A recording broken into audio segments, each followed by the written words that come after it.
The thing that we've been messing around with a little bit is changing the grip that we use and changing the way we drive the motion through the wrist and elbow. So obviously we can start off, one of the ways we like to start off is kind of the traditional way, just going straight up and down. So obviously we're going to get a lot of frontal plane at the wrist even though we're moving in the sagittal plane.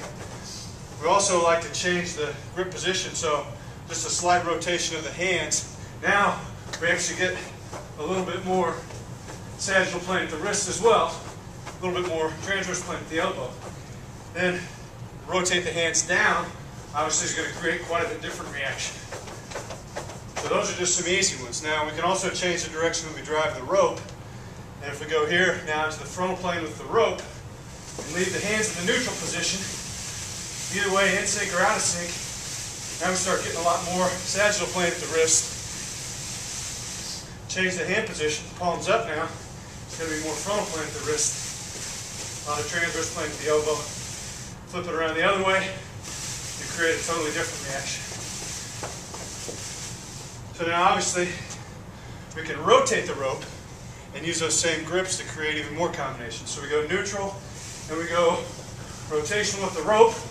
We can go rotational the other way. Change the hand position to palms up.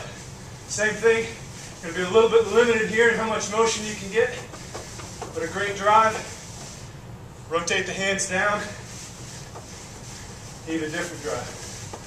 So just some ways that you can get at the elbow and wrist a little bit differently than you might normally.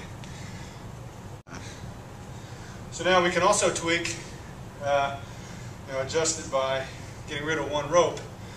With two hands, obviously that's going to restrict the amount of motion the rest of the body is going to give you, because to a certain extent, the opposite hand cancels out the amount of motion that the other arm can drive through the system. So we get rid of one rope. Now we can go through the same sequence with a little bit more ability of the rest of the body to contribute. You can do all the same drives, all the same hand positions. Not too different there.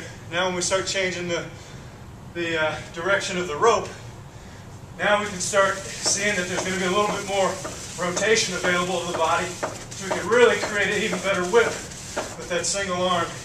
The same thing, change the position of the hand.